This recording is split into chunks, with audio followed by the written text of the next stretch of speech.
નમસ્કાર વિદ્યાર્થી મિત્રો, રાજુ મેકવાનની યુટ્યુબ ચેનલમાં આપ સૌનું સહૃદય હાર્દિક સ્વાગત છે। વિદ્યાર્થી મિત્રો, આ વિડીયોમાં આજે આપણે સંક્ષેપીકરણની ચર્ચા કરવાના છે।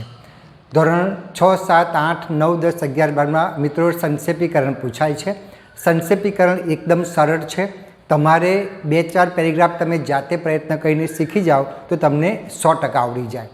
મિત્રો, પરીક્ષામાં સંક્ષેપીકરણ પૂછાય તો તમારે એનો પેરેગ્રાફ હંમેશા ધ્યાનથી વાંચવાનો, ધ્યાનથી 2-3 વખત વાંચો, પછી તમે એમાં આવતા અગત્યના જે મુદ્દા છે એને મનમાં યાદ રાખો, અથવા તો તમે પેન્સિલથી પ્રશ્નપત્રમાં લીટી દોરી શકો અને ત્યાર પછી તમે જ્યારે જવાબ લખો ત્યારે એ જે લીટી દોરેલા વાક્યો છે એને ધ્યાનમાં રાખી અને જો તમે જવાબ લખો તો માનું છું કે તમારું સંક્ષેપીકરણ ક્યારેય ખોટું નહીં પડે।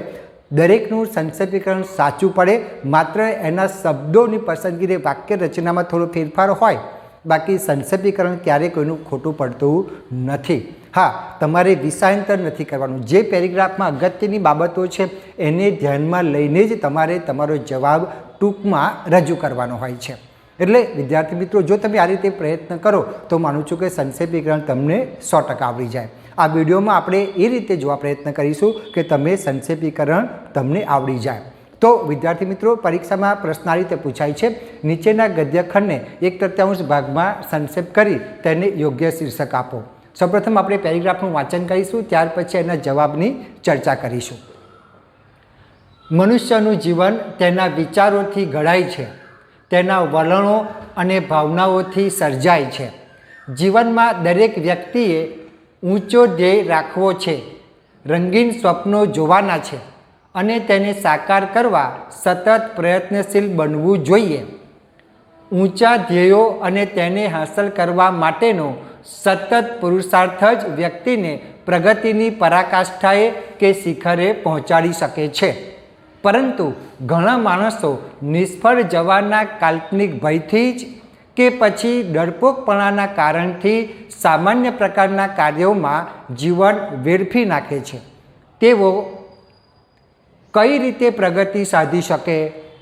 આને લીધે તે જીવનમાં મળેલી અમૂલ્ય તકો પણ વેડફાઈ જાય છે।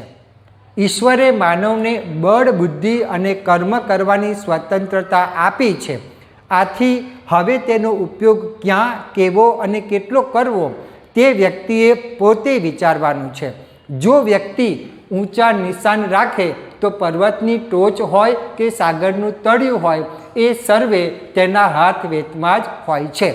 અંગ્રેજીમાં પણ કહેવત છે કે થિંક ગ્લોબાલિટી, એક્ટ લોકાલિટી, અર્થાત ભલે કદાચ નિષ્ફળ જવાય પણ તમારું નિશાન કે ધ્યેય તો હર હંમેશ ઊંચું રાખવું જ રહ્યું।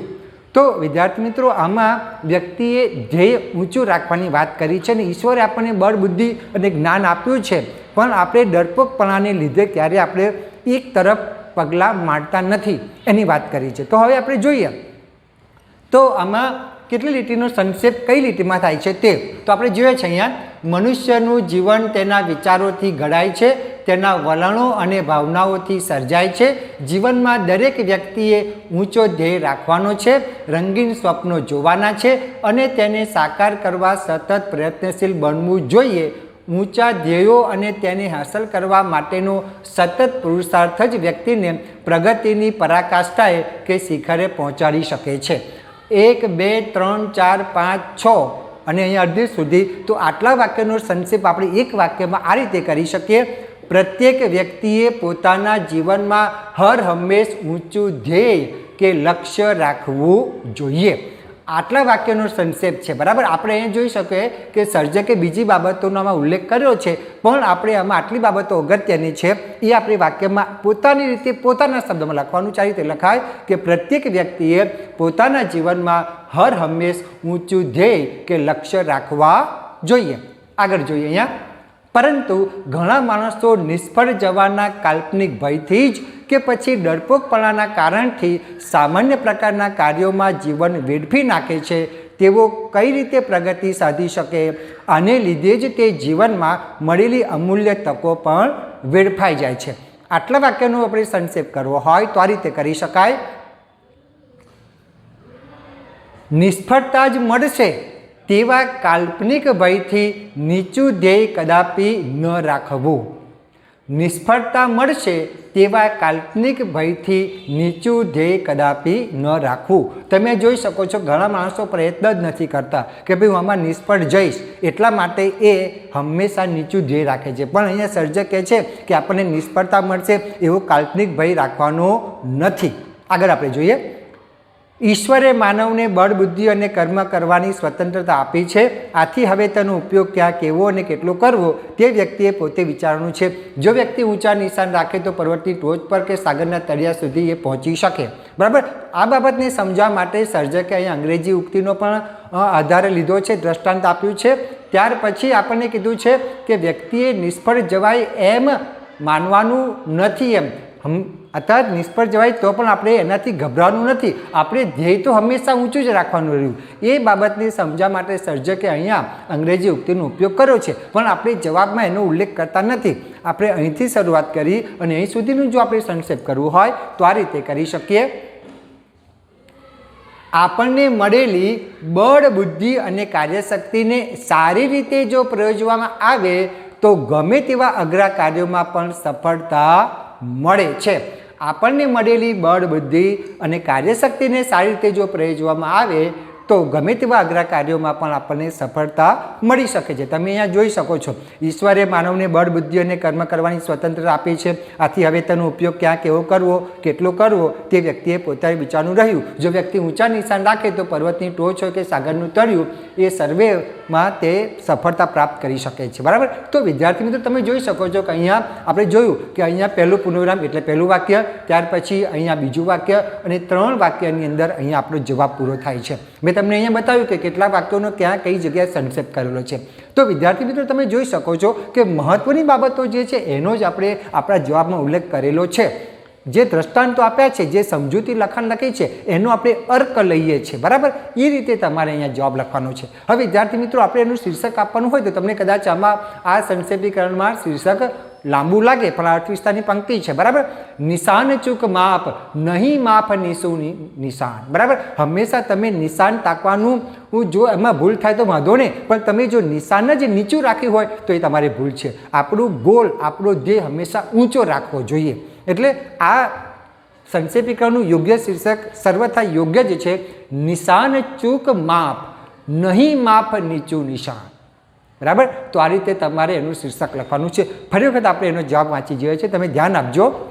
પ્રત્યેક વ્યક્તિએ પોતાના જીવનમાં હર હંમેશ ઊંચું ધ્યેય કે લક્ષ્ય રાખવું જોઈએ.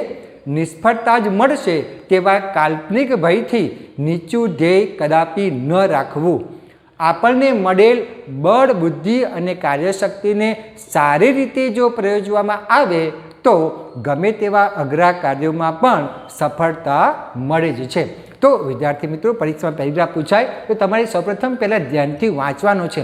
2-3 વખત તમે ધ્યાનથી વાંચશો એટલે તમને ખ્યાલ આવી જાય કે આમાં કઈ બાબત અગત્યની છે. અને અગત્યની બાબત સમજવા માટે સર્જકે કયા દ્રષ્ટાંતો, ઉદાહરણો આપેલા છે, શું બીજું અન્ય લખાણ લખેલું છે એ પણ તમને ખ્યાલ આવી જાય. પણ તમે જ્યારે જવાબ લખો છો ત્યારે એ દ્રષ્ટાંતો કે અન્ય જે લખાણ સમજૂતી માટે આપ્યું છે એ આપણે માત્ર સમજવા માટે લખવાનું છે. અને તમે જ્યારે જવાબ લખો છો ત્યારે એને ધ્યાનમાં રાખીને તમારે તમારી ભાષામાં જવાબ લખવાનો છે. તો આ રીતે વિદ્યાર્થી મિત્રો તમે 3 કે 4 પેરેગ્રાફ તમે જાતે જો પ્રયત્નપૂર્વક લખો, પ્રેક્ટિસ કરો તો માનું છું કે સંક્ષેપીકરણ તમને 100% આવડી જાય. વિદ્યાર્થી મિત્રો સંક્ષેપીકરણના લગભગ અલગ અલગ પ્રકારના વિડીયો, અલગ અલગ પેરેગ્રાફના વિડીયો લગભગ 60 થી 65 જેટલા મેં યુટ્યુબ પર મૂકેલા છે.